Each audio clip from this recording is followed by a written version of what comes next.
संगे विबुधाति संगे तुला वितुंगे विबुधा वसंतम तमर्जुनम मल्लिक पूर्व में तमर्जुनम मल्लिक पूर्व में कम नमामि संसार समूह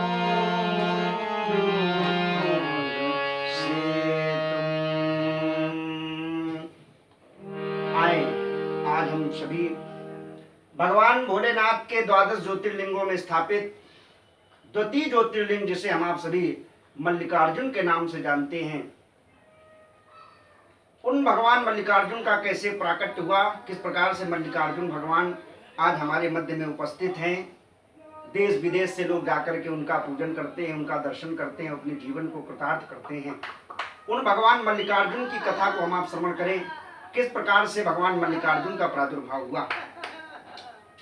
कथा विदित है, शिव पुराण के अंतर्गत कोटि रुद्र संहिता में भगवान मल्लिकार्जुन की द्वितीय ज्योतिर्लिंग के रूप में कथा आती है। ऐसा एक बार भगवान भोलेनाथ के दो ज्येष्ठ पुत्र हैं, भगवान कार्तिकेय जी और दूसरे गणेश जी। एक बार दोनों लोग में आपस में परस्पर झगड़ा हो गया, और झगड़ा किस बात से लेकर के हुआ, विवाह से लेकर के। देखिए, बड़ी सोचनीय विषय है। देवताओं के यहाँ जिस समय किसी देवता का विवाह होता था तो भोले बाबा भी परिवार के सहित जाते थे, और वहां गणेश जी कार्तिकेय जी भी देखते थे कि देवताओं का विवाह हो रहा सुंदर। तो अब बालक अवस्था है, और बालक अवस्था में बच्चों के मन में जिज्ञासा होती कि मेरा भी विवाह हो जाए, और माताएं तो चाहती हैं लाला हमार बड़े होए बहु बटुआ सिनावे।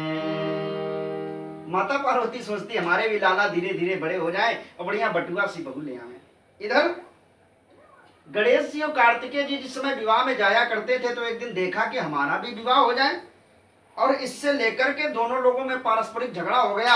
और इतना झगड़ा हुआ, बड़े वाले कह रहे नहीं भैया पहले तो हमारा विवाह होगा। कार्तिकेय जी बोले, गणेश जी बोले नहीं नहीं, आप बड़े हो तो क्या हुआ, लेकिन विवाह मैं पहले करूंगा क्योंकि मैं बुद्धिमान व्यक्ति हूं।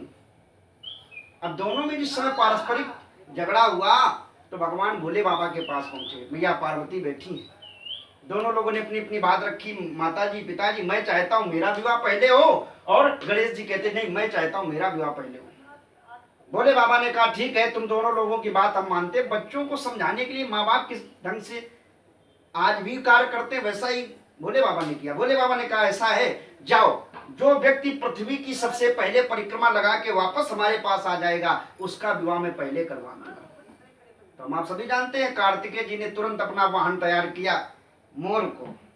अब गणेश जी जितने मोटे ताजे देवता हैं उतना उनका वाहन कितना छोटा है, मूसक, छोटा सा मूसक। और जैसे ही उस मूसक को गणेश जी लेकर के रेस के मैदान में पहुंचे। अब कार्तिकेय जी ने तो अपने वाहन में बढ़िया टाप गियर डाला और बढ़ गए आगे। हाँ, अब गणेश जी ने सोचा अगर हमने कहीं अपने मूसक में गियर डाला तो कहो इसकी तो पूंछ तो कहो टूट जाए। तो गणेश जी बेचारे चिंतित हो गए। कार्तिकेय जी ने अपना वाहन स्टार्ट करके चले गए परिक्रमा लगाने के लिए। अब गणेश जी ने सोचा क्या करें, तो वहां पर इनको देवताओं ने कहा गणेश जी क्या आप जानते हो माँ बाप से बढ़कर के, उनके चरणों से बढ़कर के क्या दुनिया में कोई परिक्रमा हो सकती है। गणेश जी भावुक हो गए। अब गणेश जी ने क्या किया, अपने माँ बाप को बैठान करके और उनकी साथ परिक्रमाएं करवाई। और जिस समय साथ परिक्रमा करके चुपचाप बैठ गए, भोले बाबा खुश हो गए कि देखो कितना अच्छा मेरा पुत्र है, जो मुझसे बढ़कर के उसने परिक्रमा संसार की न करनी चाहिए, मेरी परिक्रमा कर ली। तो समझ गए ये बुद्धिमान है, और बुद्धिमान पुत्र बुद्धिमान व्यक्ति की हर जगह पूजा होती। तो गणेश जी प्रथम पूजनी भी हुए, और साथ साथ गणेश जी का विवाह भोले बाबा ने रिद्धियों सिद्धियों के साथ करा दिया।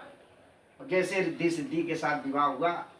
कार्तिकेय जी लौट करके आए, देखा कि हम तो जितनी देर में परिक्रमा करने गए थे उतनी देर में यहाँ गणेश जी का तो विवाह हो गया। कार्तिकेय जी को बड़ा गुस्सा आया, और इतना गुस्सा आया कि कार्तिकेय जी जंगलों में निकल गए। अब मैं घर में नहीं रहूंगा, और जाकर के जंगलों में कार्तिकेय जी और एक पर्वत पर जाकर के निवास करने लगे। इधर माता पिता को पता चला मेरा बेटा घर छोड़ करके चला गया है, तो कौन माँ बाप होगा जो अपने पुत्र के लिए उसकी खोज नहीं करेगा। तुरंत नारद जी को भोले बाबा ने बुलाया। नारद जी से कहा, जाओ हमारे पुत्र को समझा बुझा करके जहां भी हो उसे वापस ले आओ। नारद जी पहुंचे जहां कार्तिकेय जी बैठे हुए थे जंगल में, जाकर के कहा, भैया कार्तिकेय घर चलो। कार्तिकेय ने कहा, नहीं मैं नहीं जाऊंगा, मेरे साथ छल कर दिया गया, मुझे भेज दिया गया संसार की परिक्रमा करने के लिए और विवाह गणेश जी का करा दिया गया, मैं तो घर नहीं जाऊंगा। नारद जी लौट करके आए, भोले बाबा और मैया पार्वती से बताया कि आपका पुत्र अमुक स्थान पर बैठा हुआ है, घर आने के लिए तैयार नहीं है। अब तो भोले बाबा ने कहा, पार्वती चलो, नारद जी की बात नहीं माना, चलो हम लोग ही मना ले। तो पुत्र के वियोग में मां पार्वती दौड़ती हुई भोले बाबा को लेकर के सीधे उसी पर्वत पर पहुंची जहां कार्तिकेय जी बैठे हुए थे। और ये बात जैसे कार्तिकेय जी ने सुनी कि मेरे माँ बाप मुझे मनाने के लिए यहाँ आ रहे हैं, तो कार्तिकेय जी ने मालूम क्या किया, उस जगह को छोड़ दिया और वहां से 12 कोस आगे क्रौंच पर्वत पर निकल गए। अब तो मैया पार्वती गई, और ये वही स्थान है आंध्र प्रदेश का सैलम नाम का स्थान, जहां पर कार्तिकेय जी बैठे हुए थे। और जिस समय माता पार्वती भोले बाबा गए, वहां पुत्र को न देखा तो पुत्र के वियोग में रोने लगे। और भोले बाबा वहीं पर एक रूप में स्थापित हो गए, जिसे मल्लिकार्जुन के नाम से जाना जाता है। मैया पार्वती भी रोई तो मैया पार्वती का भी एक अंश वहां पर स्थापित हो गया। इसलिए मल्लिकार्जुन शिवलिंग में 2 चीजों का निवास है। एक तो मल्लिका माने मैया पार्वती का नाम है मल्लिका, और अर्जुन माने भगवान भोले बाबा। इसलिए इस शिवलिंग में मैया पार्वती और भोले बाबा दोनों लोग स्थापित हैं। और साथ में एक मैं और आपको जानकारी दे दूं, मैया सती के जो अवशेष भारत के विश्व के समस्त पटल पर जो स्थापित किए गए थे, उनमें कुछ अवशेष इस मल्लिकार्जुन मंदिर में भी है। इसलिए यह मंदिर भी है और शक्तिपीठ भी है। बोले मल्लिकार्जुन भगवान की।